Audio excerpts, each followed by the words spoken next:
Hello beautiful souls, I am Awakened Soul, and today we're going to be looking at S&P 500 and we are going to find a 4-hour target. So the first thing you want to do is start off at your 2-week, creating support and resistance lines around your price action.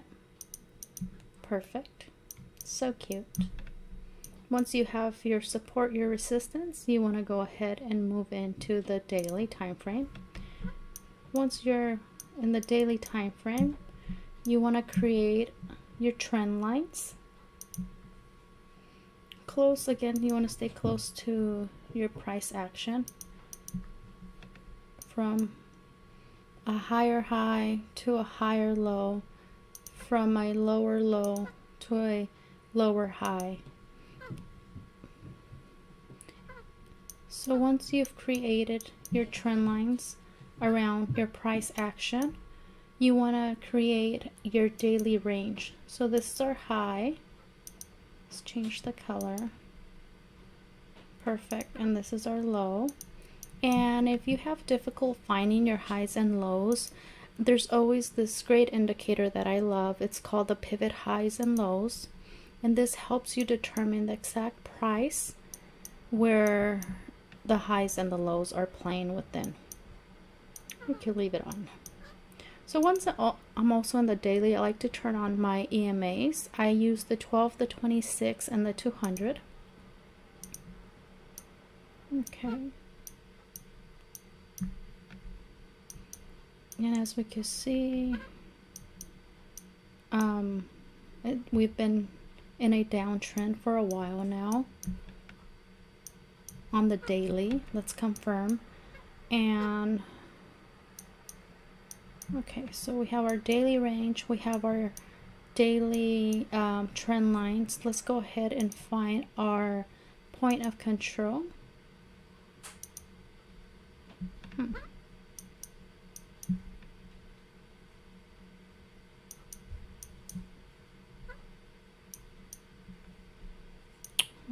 This point of control is pretty high up there. Could that be possible? Maybe, right? Why not mark it? Let's go ahead and mark that point of control, even though it's out of our daily range.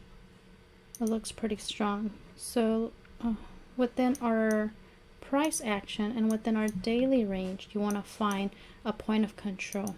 So this will be a nice peak here. So as you can see, this is the longest peak, so that would be where your point of control will be. Okay, let's erase our indicators, and any VPVR indicator will work for this. Okay, so we have our daily range here. Now let's move on to our 4 hours. Within the 4 hours, and I also use my RSIs, really important to see if there's any oversold, any overbought within the daily. Oh, look at this. This is pretty high. Okay. I like just to have a nice observation of where price action is going here. So we have our uptrend, our downtrend, and we're in a small uptrend here. In the daily, I was just looking at this really quick, how it's been finding that resistance in this 200 EMA. So I mean, definitely come up here and find that resistance. Anyhow, let's move on to the 4 hour. So within the 4 hour, you want to find your range again. So we'll mark this as our low.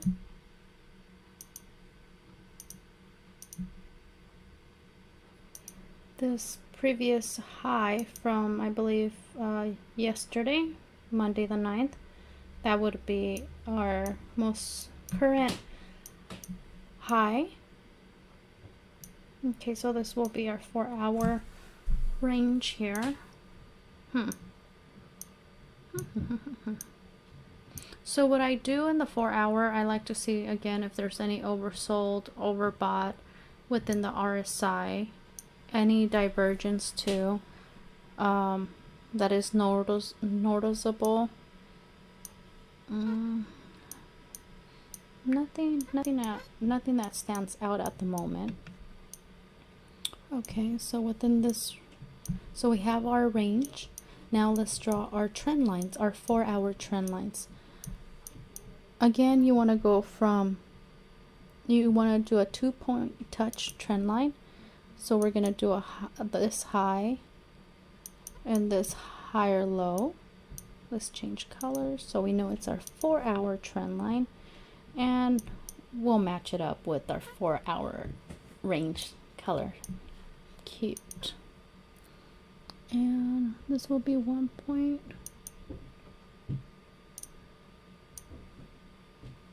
Two touch. Okay, so here is our 4-hour range, 4-hour trend lines.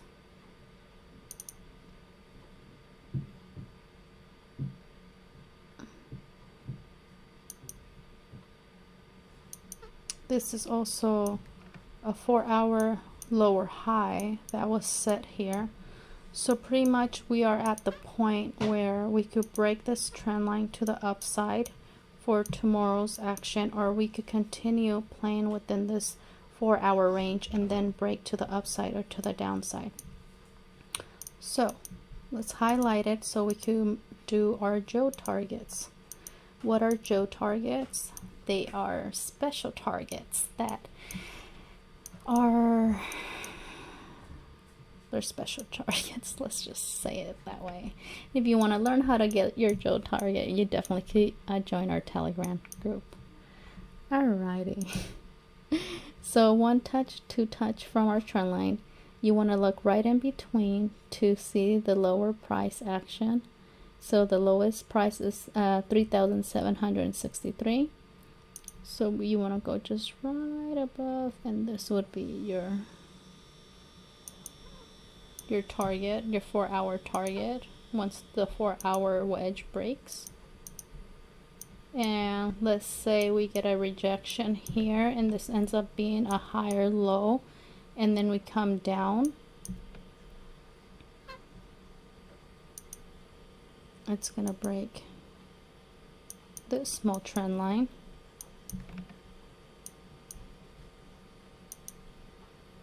This will be our high, come right in between. So the bounce or our target will be right here. Right, so, and it could just continue going through this 4-hour wedge, and either we move to the upside or we move to the downside. That's what I see right now. Okay, and let's say this wedge breaks to the downside. Let's get our 4-hour, again, Joe target. So if we were to break this, 1 touch, 2 touch, the highest price action was this.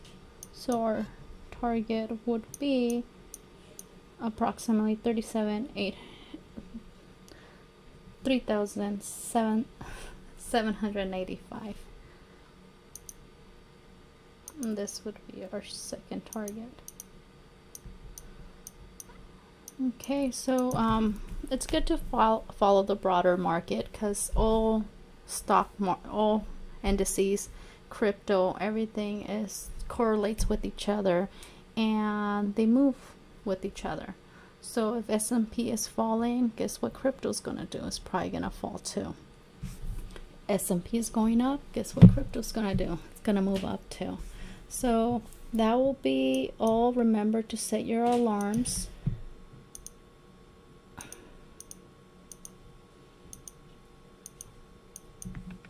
And remember to do everything with intention and with love.